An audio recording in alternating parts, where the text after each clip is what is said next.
Rick now continues his ongoing series of videos on the RickVanMan channel. Today it's time to catch up with his latest video log from the allotment. Hey guys, this is Rick. I hope everyone's having a great day. I'm coming to you from the polytunnel today, and I've got to show you this. Basically, I came down here yesterday and I planted some courgettes and cucumbers. Now, yesterday the courgettes that I planted were that big. I came here today, actually I'm lying, it was 2 days ago. They're now that big. They've grown literally from that to that over the course of 2 days. How cool is that? So there's two of them there. This huge great leaf has just suddenly gone boing. I mean, it had a tiny little leaf like that, and then all of a sudden it just exploded. I've got another one there as well. It's a little bit smaller, but let's pan out a bit and you can see what I've done is that netting that I originally built there for the cucumbers, I basically extended it all the way to the end of the polytunnel for the courgettes as well. What else is happening? I also, just for an experiment, I planted an F1 cabbage there, and it's going to be really big, but I don't think it actually likes the warm temperature in here because it's going pale. I've got a feeling that's going to die, which is a shame. But I know somebody suggested on my last video that the reason my cabbages were dying off was because it was too hot for them. I think you're right, because they are sort of outdoor hardy, so I think I'll leave all my cabbages outside. I'll give that one a fighting chance, and you know, it's up to it whether it wants to survive or not. I've also planted some pak choi in the ground. It looks quite happy, certainly not wilting or anything. Although that one doesn't look too pleased. I think that's, no, that one's finished. Never mind, I've got some more in the pots at home waiting to come and be you know, planted. Now probably what I'm going to do for a lot of the plants I grow this year is grow some of them indoors and some of them outdoors, and just kind of do comparisons to see which ones do better. So I shall be putting pak choi outside as well. No sign of the potatoes yet, but what I have done here with the vines, I've got the vine. Oh, look at that, you beauty. I've got a lovely bit of growth on that vine. That's fantastic. So there's buds on. Oh yeah, no, these are looking good. The buds are getting bigger, so plenty of growth on here. In fact, what I am thinking of doing, again, this was a suggestion that someone made. I'm sorry to all those people who suggest things, I can't remember who you are. I have so many comments, and I just kind of scan through them, read them all, and then I pick up on any ideas that sort of seem quite doable or good ideas. But someone did suggest, why don't you kind of train your vines once they get up onto here, maybe even train them along a bit and actually have them growing into the airspace up here, which I think is seriously on the cards. Obviously I'll see how well they grow. I'm not sure what particular variety of vine this is, so it may, you know, I was chatting to my sister. She used to grow grapes, and she said that you don't get grapes on new wood, you only get it on the old wood. But I don't know whether that's true for all species or not. So I'm just going to kind of have to feel my way with these grapes, these grapevines, and see what species they are, and see what works best for them. But I may well do that because I do want to take advantage of the airspace in here. I've got all this space in here, I can wave my arms about it. Surely if I get some sort of shelving or something in here, I can take advantage of this kind of airspace and get more stuff growing in here. Now these cross members, they're probably not strong enough to attach things to, but the blue pipes are. So I really kind of need to have a little think about that, and see. I mean, this bar above is quite strong as well. I'm sure I could attach stuff or suspend stuff up there somehow, maybe some sort of hanging basket system. I don't know. If anyone's got any ideas how I can take advantage of the airspace in here, I'd really be interested to hear your comments. Anyway, back to the vine. What we've got here, that strawberry plant is doing magnificently. As you can probably, well, I'll compare it to the video before, and you'll see it was a lot smaller. It's really taken off here. And what I've also done in the the catchment area, I've got like a catch crop here. I've got spring onions running along here, and at the back I've got cilantro or coriander if you're in the UK. And what I've done today is I've come here to plant these lettuce, and I'm probably going to plant them in among the tomatoes. I've got marigolds already planted there. I've also got some parsnip and carrot just growing in this mound here.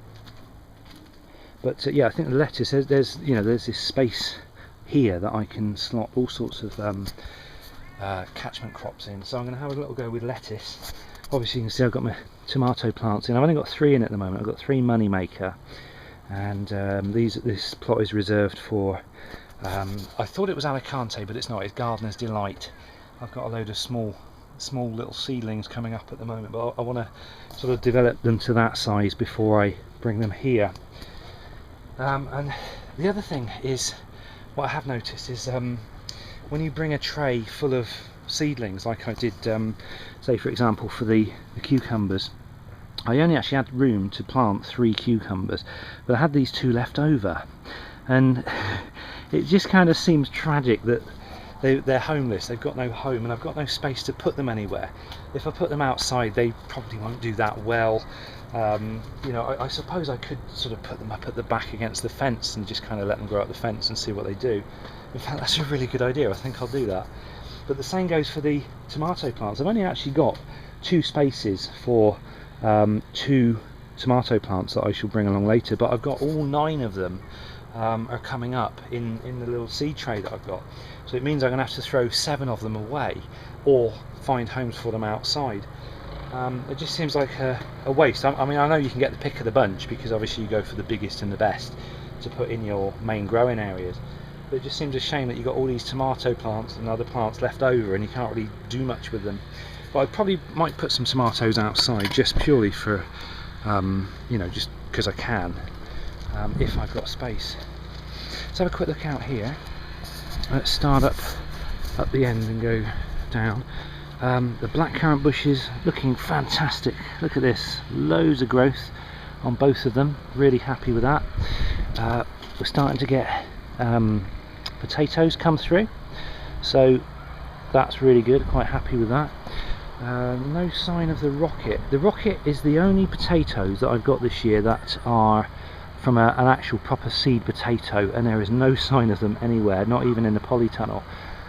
Yet these potatoes, these came from a bag of Tesco's potatoes that just kind of ended up sprouting, and I just threw them in the ground, and they're doing, you know, they're obviously doing quite well. Same goes for here. Let's get rid of this junk. Again, I think these were a bag of Tesco's potatoes, and there's just a faint sign of them coming through, so they're definitely doing their thing. Got a bunch of kale. I just planted loads and loads of kale seeds at the back there. This, as you can see, this is where when I scraped off all of the lumpy soil from these beds, I spread it across here like so, and I've put a load of like I say, kale seeds in there, so hopefully they'll do okay.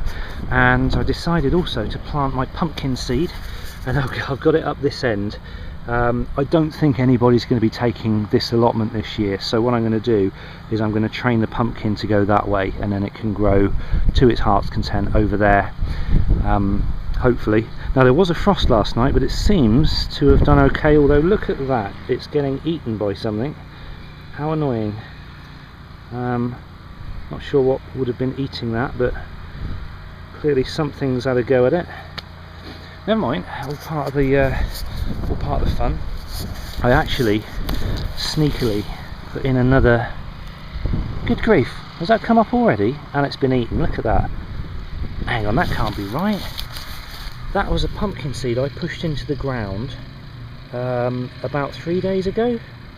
How the hell can it have grown that quickly? That's unbelievable. I mean, surely they take a week or so to germinate. But look, it's ruined, it's been eaten. So I may have to plant another seed in the ground for that. So what likes to eat pumpkins, apart from people? I'm sure I haven't got a person coming in and nibbling it. What else have we got? We've got cauliflower, Here I just planted seeds, so it'll be a little while before they show themselves. We've got let's have a look. We've got some radish here. Now radish normally takes off fairly quickly, but there's no sign of it yet. No sign of the Brussels sprouts yet, and no sign of the carrots. Although, what's that? A little tiny little thing. Little tiny things coming up there. Maybe carrots, maybe something else, I don't know. And I've got a bit more kale down there. I don't know why, I'm not even a fan of kale. No sign of the leeks, so it's all still a bit early yet, not a lot happening. Let's have a look at the carrots and leeks here. There's definitely lots coming up in here, but there's all sorts of different shapes and sizes. So I'd imagine some of them are carrots, others are just weeds. I'll have to let them grow a little bit just to make sure I end up weeding out the right bits. No sign of the leeks. There's one little bit there. So, like I say, all a bit quiet at the moment. Beetroot, nada, nothing. Peas, we've got some peas coming through. Correction, we've got some things that could possibly be peas coming through because they all look the same. So yeah, that's quite hopeful. Oh, that's good. Now this is what I did with my spare tomato plants. I just kind of put them here, but to be honest, I don't think they're going to do very well here. I just had nowhere else to put them. I put this cloche over them just so that any frosts would hopefully leave them alone. They seem to be healthy enough, but I'll have to make a decision on those. The rest of the beds, again, not a lot happening. Just everything just kind of waiting. Seeds waiting to come up. We've got parsley over there, chives here, and some basil here. But I've only literally planted it in the last three or 4 days, so we're not going to see anything for a while. Now down here we've got more peas in the back. That's empty, waiting to be planted, that ridge. And then here we've got more cabbage and lettuce at the back there, again all seed. So it's again just the waiting game. Right, here's the worm farm.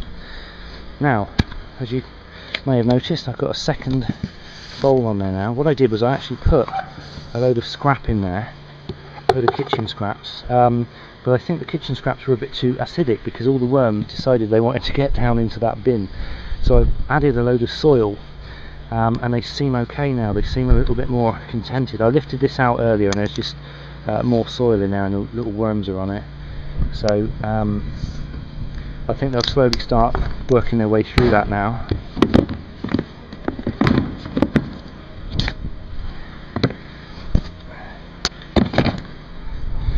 So there we go. Oh, the sunflowers down the sides. Oh, look at that, it's being eaten. Why is everything being eaten? So look, there's another one there.